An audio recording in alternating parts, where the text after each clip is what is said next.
Ahora le corresponde el turno a Ildenis Martínez y Javier Morales. Ildenis tiene un bachillerato en artes con una concentración en pintura y una maestría en gestión cultural, ambos grados de la Universidad de Puerto Rico, recinto de Río Piedras. En la actualidad labora como maestra de artes visuales para la Academia de Artes Alegro Arts y enfoca su metodología docente en la expresión plástica como método de sensibilización y aprendizaje interdisciplinario.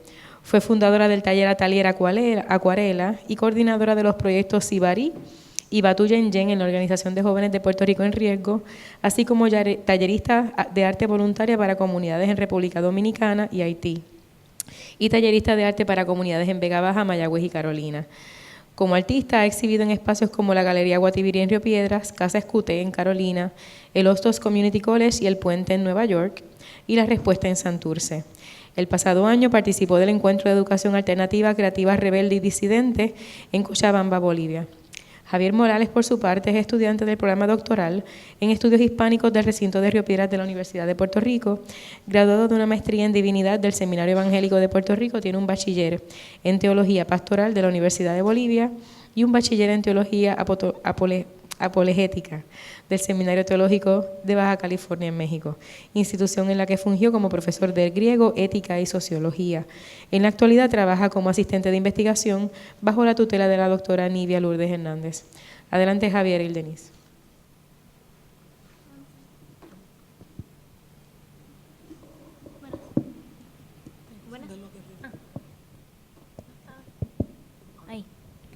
Esta ponencia la vamos a hacer entre Javier y yo.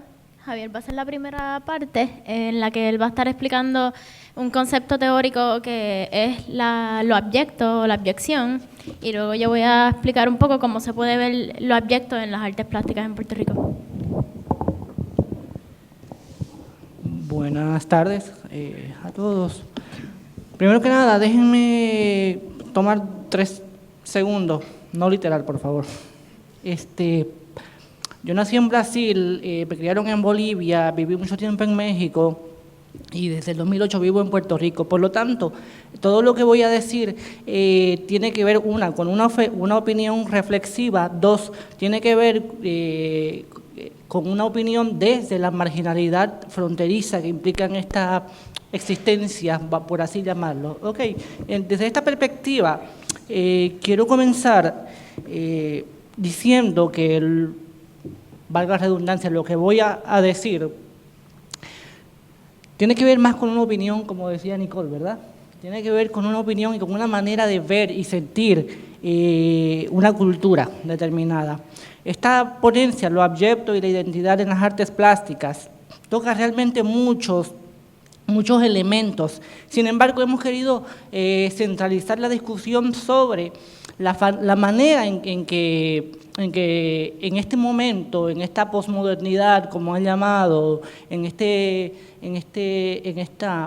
época donde tenemos muchas opciones, se hace arte en Puerto Rico. Desde esa perspectiva, desde esas muchas perspectivas ya desplazantes hacia unas variables y múltiples variables, vamos a ingresar al tema. Decía Rilke que una obra de arte es buena cuando surge de la necesidad de crearla. Esta necesidad es la que estamos queriendo meternos en el umbral desde donde podamos partir hacia estas reflexiones sobre la identidad. Por lo tanto, comienzo esta ponencia con este epígrafe, con el de Rilke, ya que en uno de sus textos más conocidos, Carta a un joven poeta de 1903, habla de este motor, de esta fuerza que impulsa el genio creador. Esa necesidad, como la define él, es una, entiendo, que ha sido reducida, disuelta por este individualismo rampante, fruto del capitalismo salvaje, creo yo. Es una manera un poco tétrica de decirlo, pero creo que me funciona para lo que quiero decir. Hace algunas semanas, en el Congreso Internacional de Literatura, así que básicamente los ejemplos donde me voy a mover es la literatura, porque estoy en estudios hispánicos y pues no puedo salirme de ahí. En la UPR de Arecibo estaba este congreso y entonces la escritora Mayra Montero, hablando del trabajo de Ana Lidia Vega, quien no conoce a Ana Lidia Vega, dice y reflexiona sobre estos tiempos en donde ella, hablando de escritores, dice: el papel asumido por gran número de escritores e intelectuales que rehuyen de asumir posturas en asuntos claves de índole político que son esenciales para la supervivencia económica del país y la viabilidad de la sociedad entera, escudados tras el manto cómodo de la modernidad, dice ella, esgrimiendo argumentos caducos de los tiempos de las vacas gordas, de esta manera rechazó la idea de que el escritor puertorriqueño rehuya a asumir posturas críticas ante la crisis social, económica y política que se vive, que permanezca al margen de la controversia, dedicados a los asuntos más elevados de la literatura, asuntos de mayor envergadura, a evitar que sus posturas políticas embarren sus textos, como si la literatura se diera en el abstracto y no fuera este embarre de realidad. Este pequeño fragmento, esta cita, está reseñado por el doctor Juan López Bauzá. He querido mencionar a estas autoridades, a Rilke por un lado y a Mayra Montero por el otro, para matizar, y ya me perdí, y otras literaturas, para matizar el objetivo de la literatura puertorriqueña. Panorámicamente, la crítica que se hace en este momento histórico es en donde el individualismo ha sido matizado por esta abstracción. Es que mi primer idioma no es el portugués, es el portugués, no es el español, así que si no me entienden después me preguntan, por favor. La pregunta que avasalla cualquier opinión, me parece, puede ser: ¿a qué responde la necesidad existencial de hacer arte, literatura, o vamos más allá, a abordar las humanidades en general? Si no se considera la historiografía, la antropología, la sociología, el continuo reflexionar sobre estos asuntos, entonces, ¿en qué se basan las reflexiones artísticas en este momento? Gratamente quedo sorprendido con el anterior panel, los anteriores panelistas, y esta continua reflexión, si es tropicalización, si es exotismo, me encantó, porque entiendo que hay un grupo de gente que se está preocupando por estos asuntos, que no damos nada por embotellado y traído y que se nos pueda vender fácilmente. No estamos hablando tampoco de esgrimirnos sobre argumentos de movimientos políticos del pasado, no estamos hablando de eso. Creo que ya hemos tenido algo similar en las épocas pasadas, hablando de la literatura de los escritores. Especialmente parto desde 1958, en donde quien no conoce un texto tan canónico como lo es Los Soles Truncos, de René Marqués, influenciado por el existencialismo de Sartre y otros que, representando por medio de tres hermanas, mujeres, el fin de una nación, el fin de un sistema económico hacendado, siendo que el existencialismo afirma una visión derrotista de la historia de Marqués, que es matizada por este teatro. Marqués veía en el ELA la estocada final de la estirpe de sus antepasados hacendados. Este es un buen ejemplo de cómo los creadores de la literatura, y este genio creador, en este caso, se vieron en la necesidad de reinterpretar y denunciar el supuesto avance que había tenido Puerto Rico, al mismo tiempo que se servían de su historia como marco referencial para anunciar el final de una época. Estemos de acuerdo o no con René Marqués y sus posiciones, que estemos o no, esto es otra cosa. Como dirían acá ustedes, esos son otros 20 pesos. Sin embargo, lo que estoy diciendo es cómo estos escritores y este genio creador se sirvió de la historia para reinterpretarse, para asumirse frente a su realidad. Okay. En el fondo, según la crítica literaria, lo que representa... estoy aquí. Sin embargo, llegamos a una contemporaneidad. En 1976, no sé si cuántos han leído La guaracha del Macho Camacho, de Luis Rafael Sánchez, me imagino que todos aquí, porque estoy ante un público sumamente letrado. Sin embargo, llegamos antes de eso, a una contemporaneidad en donde no siempre es apreciada una exposición artística en donde hay letras, wow, letras. En arte, ¿cómo puede ser eso? En donde hay que leer, por ejemplo, no reconocemos el texto de Pedreira, el primer ensayo en donde se plantea de manera franca, directa y fundamental el asunto existencial de la cultura puertorriqueña. Que compartamos o no la visión de este ensayista de Pedreira en el 34, eso es, otra vez, vuelvo y digo, esos son otros 20 pesos. Utilizó como herramienta para preguntarse la pregunta de los 64,000 chavitos. ¿Qué son los puertorriqueños? Y ahí me quiero detener un poquito. Yo no sé lo que yo soy. Anoche, mientras esperaba una sopa de verduras en una comida china, me dijo, lo que pasa es que tú tienes pinta de filipino, pero también eres negro, pero por otro lado también tienes el pelo parado, eres chiquitito, mano, ¿de dónde eres? Un ejemplo de esta interpretación contemporánea y aludida desde muchas perspectivas la encontramos en la guaracha, como les decía antes. Por un lado, este texto es uno que se apropia del lenguaje de los medios de comunicación. Si usted recuerda la guaracha, es una persona que habla sumamente rápido, pam, pam, pam, es un locutor. Y no hay más nada simbólico de la modernidad que los medios de comunicación. Así que Luis Rafael Sánchez lo que está haciendo es apropiar, reinterpretar, para decir un par de cosas. Hoy me quedan 5 minutos, me dicen acá. Y ya no... Esta reformulación de signos modernos, podemos encontrar la esencia en 1894. La guaracha no tarda más de 1 hora, aunque tiene, según la versión, tiene como más de 100 páginas. Y hace una reinterpretación de la charca, de Serno Gandía, otro texto canónico.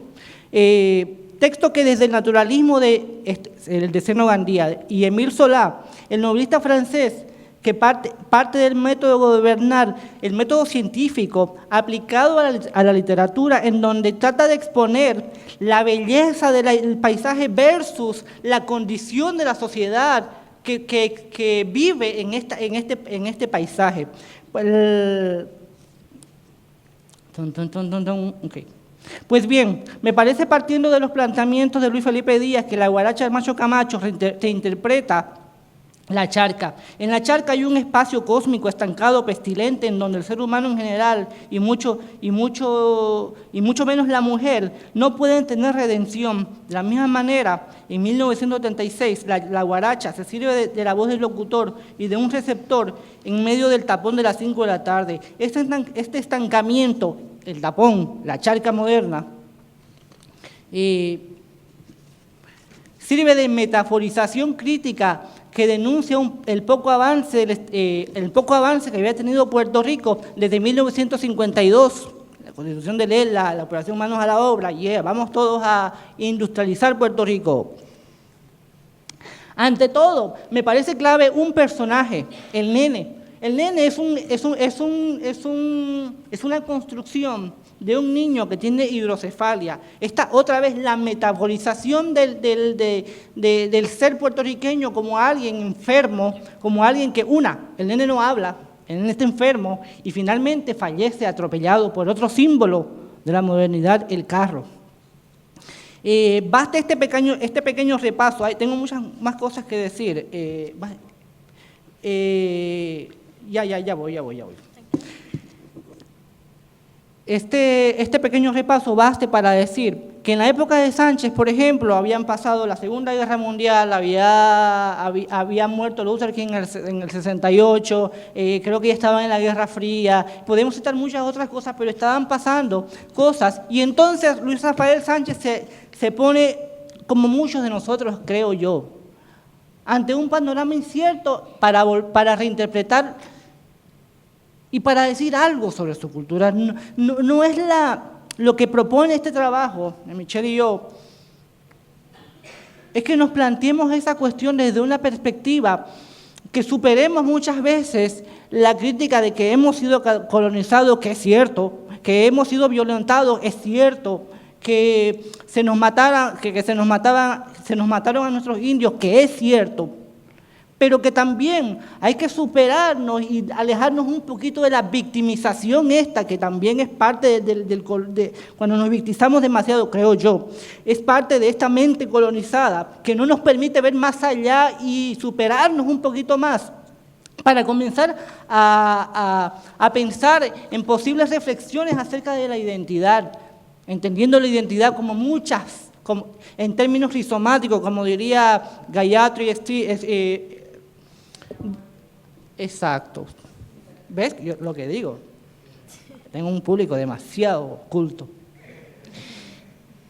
En términos rizomáticos, con ciertos pareos, como diría Benítez Rojos, el Caribe, dice, la cultura caribeña es una cosa que procede de diferentes partes, en desplazamientos que caminan hacia una experiencia metonímica, hacia unos órdenes rituales que no tienen ni bordes, más bien que tienen muchos bordes y tienen muchos centros.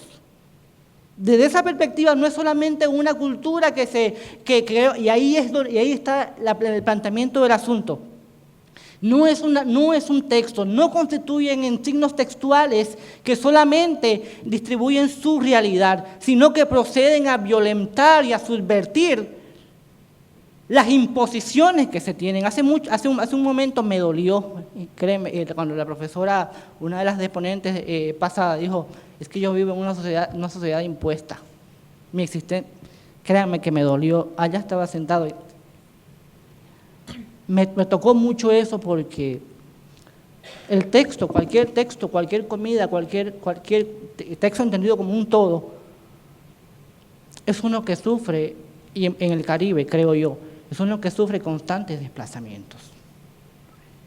Y no pensar en eso es ayepción, creo yo. Evadir los temas, porque no me gusta, porque eso ya está pasado de moda. Sin embargo, creo yo, hay mucho que hacer todavía. Y me alegro por estar en foros como este, porque me da esperanza de que sí, hay gente que está pensando que no nos tropicalicen, que no nos exoticen, que no los exoticen. Y ahí radica la belleza de esto, creo yo. Michelle. Gracias, Javier.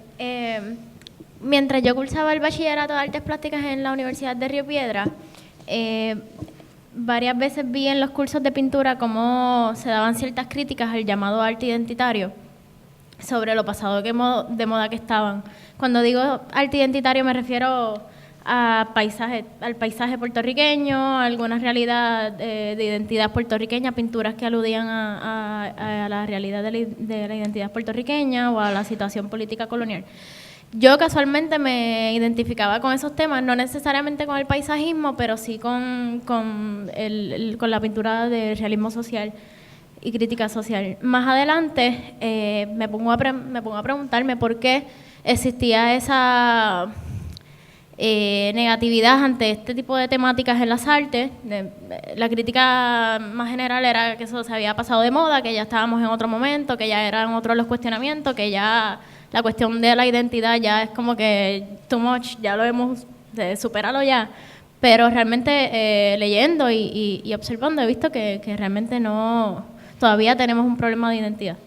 Este issue de identidad lo mencionó por primera vez Antonio S. Pedreira, cuando dice, pero hay un problema que cava a las fibras más finas de los cerebros y cotidianamente se manifiesta en todas las actividades sociales, económicas y políticas de los, y yo digo, y las puertorriqueños, la identidad.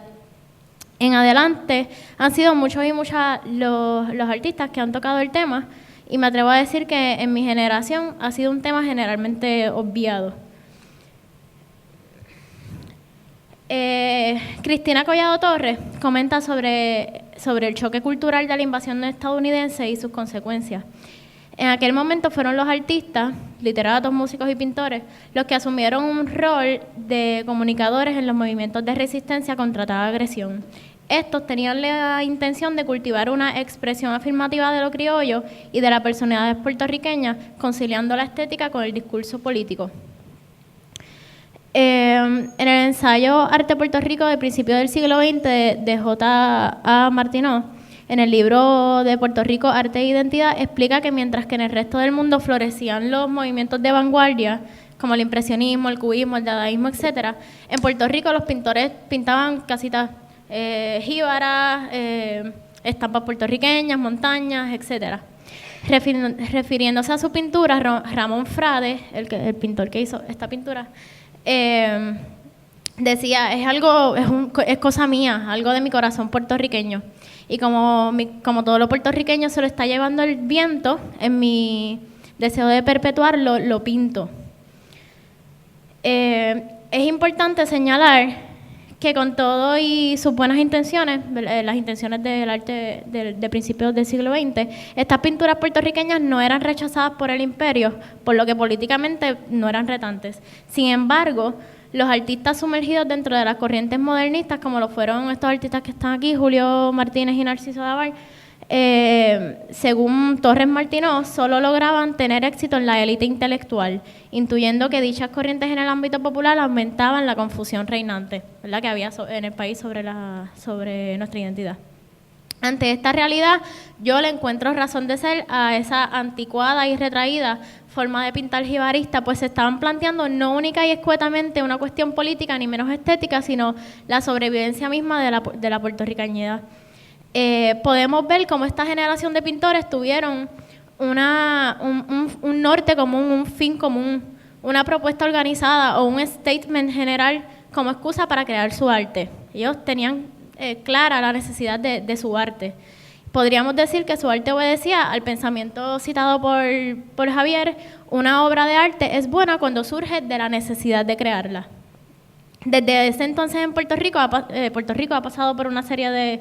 se ha desarrollado la plástica en nuestro país y pintores como Juan Sánchez, ¿verdad?, entre los 60, 70, 80, pintores como Juan Sánchez, Marina Gutiérrez, Pepón Osorio y Charles Juhars son artistas que han trabajado el tema de la situación colonial y la identidad en Puerto Rico.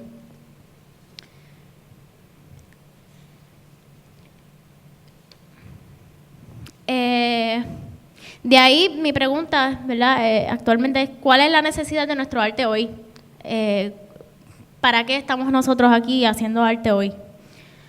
Dice Cristina Collado Torres: el arte actual no se limita a íconos representativos o formas esenciales de lo boricua, sino que indaga más en la experiencia personal y complicada del ser puertorriqueño.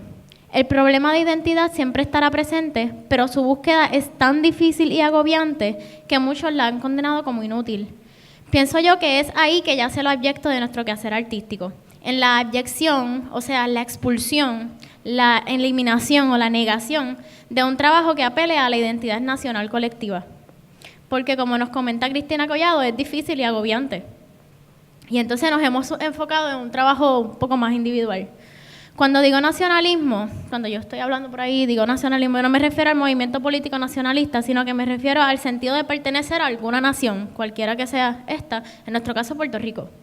Pienso que entendiendo la cultura caribeña como una multiforme, pero con repeticiones en muchos bordes y centros, como mencionaba Javier, y como lo plantea Benítez Rojo en su libro, pretendo reflexionar sobre estas posibles repeticiones que sirven como anclas desde donde podemos iniciar conversaciones. En el periódico 80 Grados salió un reportaje llamado ¿Independencia para qué?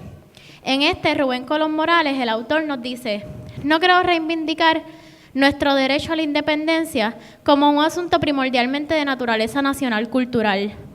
Puede ser por ignorancia, pero ni siquiera sé de qué hablamos cuando nos referimos a la cultura y valores y tradiciones puertorriqueñas.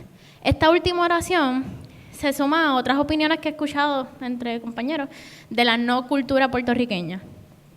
Yo le diría que no considero ignorante el no conocer qué es la cultura puertorriqueña, sino por no querer auscultar la posibilidad de conocerla y para entonces cuestionársela. Opino que el descontento con lo que a la identidad se refiere viene también sustentado y acompañado de un ideal posmoderno que nace a causa de un fracaso de los modelos de valores preexistentes.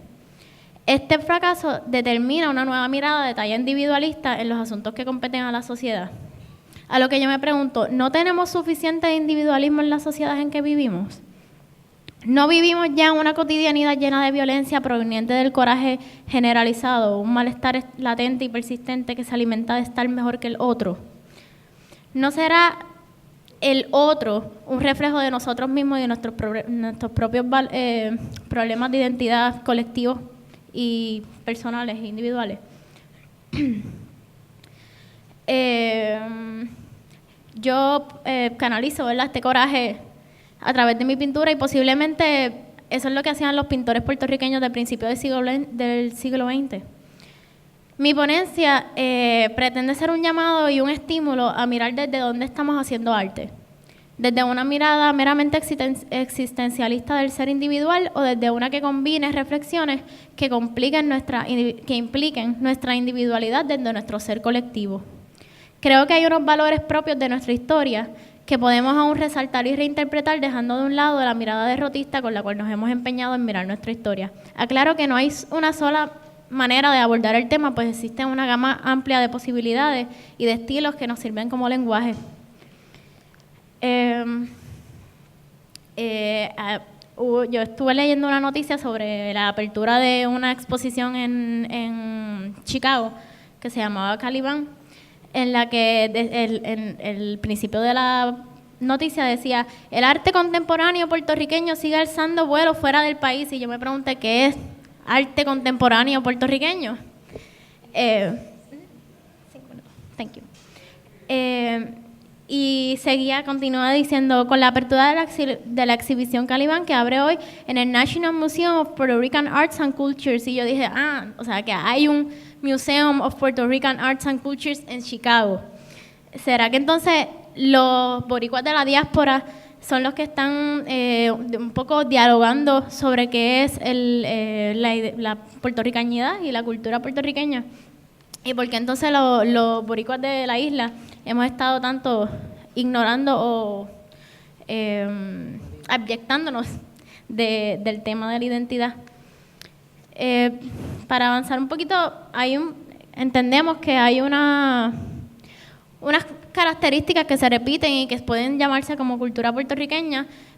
A modo de ejemplo está este estudio que se hace sobre patrones de conducta en la personalidad puertorriqueña, pero aún así hay muchos proyectos y estudios. Y para dar conclusión, quiero concluir con ejemplos fotográficos de artistas cuyo trabajo me parecen asertivos en cuanto a este tema que traemos, ya que según entiendo, estos proyectos se refieren a la puertorriqueñidad contemporánea y al mismo tiempo vienen cargados con elementos de nuestra historicidad. Uno de ellos es Miguel Luciano, que hizo esta escultura. También hizo esto de Pimp My Piragua. Y tiene muchos proyectos así bien nítidos. El otro es Chemi Seijo Rosado. Él, en este proyecto específicamente, él pintó las casitas, ¿verdad?, junto a un grupo, fue un trabajo comunitario. Un grupo de personas se unieron y pintaron las casitas del Cerro de Naranjito de verde para simular la montaña, que se perdieron entre la montaña. También él mismo, junto a otros colegas, desarrollaron el bowl en La Perla, que es un espacio brutal. Les aconsejo que vayan a La Perla y busquen este bowl que se llena de agua y es piscina y se vacía y es skate park. Y está bien nítido. Carlos André Ibarra, otro artista que es contemporáneo que aborda el tema de la identidad constantemente y de nuestra colonialidad. Aquí esto es una de sus exposiciones y concluyo con esta obra de él. Les agradecemos la oportunidad de estar aquí y que estén aquí ustedes escuchando. Gracias.